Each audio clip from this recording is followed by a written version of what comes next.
Hi there, I'm Bill Roy. Many of you will know of me via the comment section on the Winter War Kickstarter, and a few of you on the new forum on bakercompany.co.uk, which Gav has set up. Now, I should say that I've never come across Gav before or Baker Company before the Kickstarter. So I think we're all on a massive journey here. For me, I'm a Wargames figure painter, model painter. Loved the idea of the Winter War. I mean, Devon Goliath has got nothing on it, has it? But when I saw it, I became enthused, and before I knew it, I promised Gav that I would do a painting guide for the Winter War for the forum. Now, I'm obviously no spring chicken.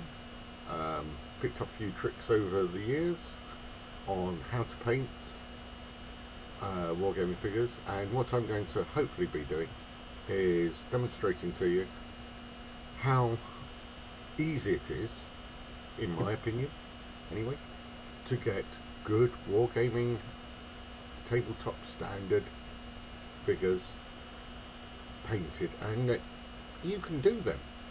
You really can. The vast majority of you, without knowing any of you, I can tell you that you'll be able to do them, and I think you'll be able to impress yourselves as well. It's just knowing little tricks and that really count. Now, the technical stuff, I guess. This video is being recorded in 640 by 480 resolution, mainly because of the audio sync quality is much better at this level, and all other videos after these introductory videos will be in 1280 by 720 resolution, because of course it's more important that you actually see then what I'm doing, and you lucky people, you'll just hear my voice rather than look at my physog as well. So that's what's going to happen. I'm new to doing this webcam business, so I have just found out, after spending most of today recording, re-recording and re-recording, that in actual fact it's best to do under 15-minute videos for YouTube. So here I am, it's 5 to 11 at night, and I think this is my 33rd attempt at starting this. So there's most probably going to be 2 or 3 introductory videos whereby I'll talk about the equipment you need, what you need to do, and that before you even put paint on a figure. Now, that may sound horrendous, and bear with me please, but really, get the basics right, get the preliminary work done correctly, have the right tools at hand, and painting becomes really quite easy. So, hi, I'm Bill Roy, as I said, and this is where we start. Now then, when we get figures in a box, in a package, whatever, we open them up, look at them, wow, and all the rest of it, and then we want them painted. That is the one thing you must resist doing, because if you go straight into painting them, you are not going to obtain the results that your diligent and hard work will deserve. You spent money on the figures, you're about to spend time painting them and money painting them and basing them, and you want the best result you can. So just like anything else, it's best to get the groundwork done first.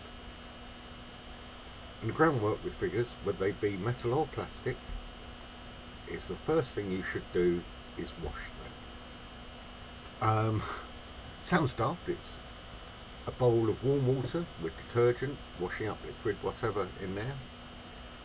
And I use an old toothbrush and a nail brush, and you put the figures in the bowl of water and wash them and get into all the nooks and crannies with the brushes, because you want to get rid of all the grime and grease and the releasing agent off the figures, so that it doesn't interfere with the paint adhering to the figure.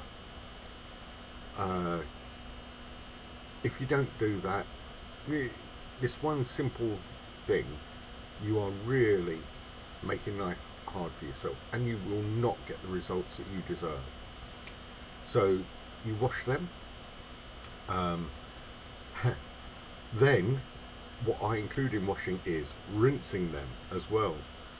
A friend of mine a few years ago asked me to show him how to paint figures, which obviously I did. And he's quite a good figure painter. And he went away, and a month or so later he bought some figures as well, and he washed them and he primed them and all the rest of it, and started painting them. Things almost immediately just weren't right for him. You see, being married, you learn how to wash up, and by that I mean, you know that when you say you're washing something, that means you rinse it as well. Well, I hadn't told him to rinse it, and if you don't rinse the figures and they dry off, all you're doing is, instead of having areas where all this grime and gunk and releasing agents have been caught in the nooks of the arm or underneath the chin or between the legs, you've actually created a film of the detergent and all this mess, this gunk. And as the water evaporates, of course this gunk doesn't, and it just covers the whole figure basically. So what you do is you wash them, you brush them, the figures, you take them out, the soapy water, and then you rinse them off before they have a chance to dry off. And I suggest you rinse them off in warm water because it helps evaporation. But by rinsing off, you're actually washing off all the gunk and that. So that's that. So I will tick number 1. Washing and rinsing. I've told you now, so nobody turn around and say they didn't know that they had to rinse as well as wash the figures. We're already halfway through this introductory part 1 video. So very quickly, I'm going to talk about files and cutters, knives and chisels. Now then, files, by a file we mean something like this. This is a crafter's file, okay? I do not mean a fully blown woodworking or metalworking file, you know, 12 inches long, 2 inches wide sort of thing. You need these, and these are obtainable online, and you can buy, I don't know, 10 of them in a little plastic wallet for a few £. You all know whereabouts to go looking for them. Just type in files and crafting files, and you'll find them, okay? Worth their weight in gold. Cutters. Now, cutters are important. Now, when you're dealing with metal figures, there might be a bit of flesh on the end of a barrel or something like that of a gun. And what I'm going to say to you now is, if you have a look, the cutters I use are actually flat here. When those two heads go together, the blades that make up the head of the cutters, that is flat. If I try and show you, you might just be able to make out, I don't know, but on the inside there's a bevel. You can just see the glint there, here, which is fine. That means that when, say, this is the item and there's something sticking out, you can go in and put the flat end outside of your head onto the figure and cut, and you should get as near a clean cut as possible. across the piece that you want to remove. You can get some cutters that are beveled on the outside here, so they're coming in. The problem with that is that if you go in and you cut, you're still cutting very proud of the item you want to cut. Then the habit is easily formed that you try and compensate for that, and you go in deeper and you try and cut.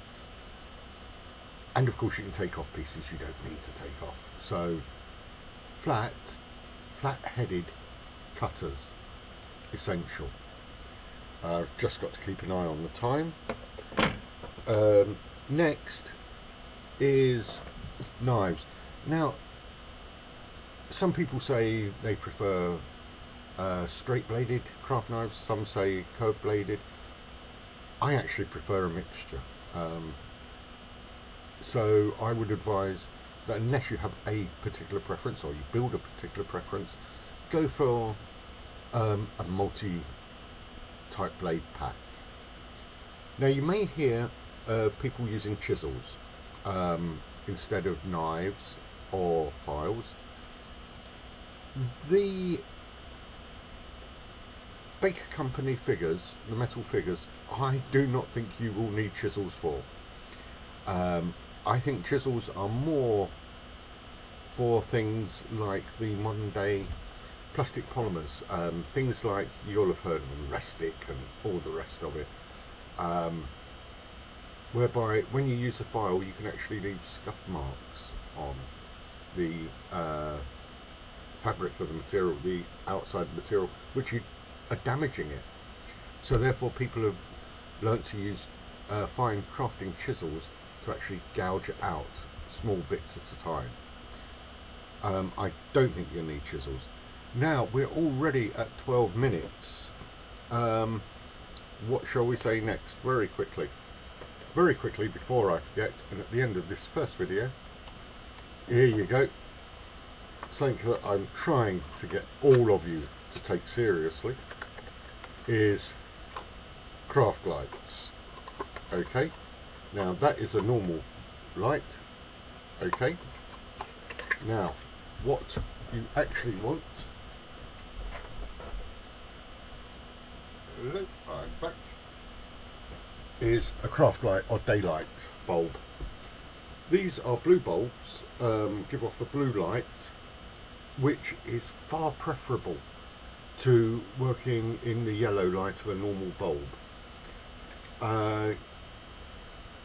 I'll show you in another video that I've actually got another desk right by the window.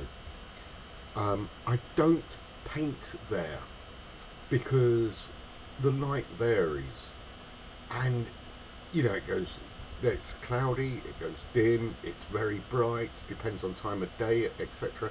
So therefore these are a little bit more expensive than normal bulbs, but they are worth their weight in gold to a painter. You get much better colour appreciation when you're painting, and it doesn't tire your eyes so much, which may sound daft, but when you get into anywhere near my age, eyes tiring is a real problem, especially when you're painting 6mm and not 28mm, let me assure you. So right, I'm going to bring the first video to a close there, and then I'm going on to the second video. So I will see you in a minute. If you want to tune in to the second video, thank you. We'll get through this as quick as we can and then get on to painting most probably tomorrow. Okay, see you in a minute.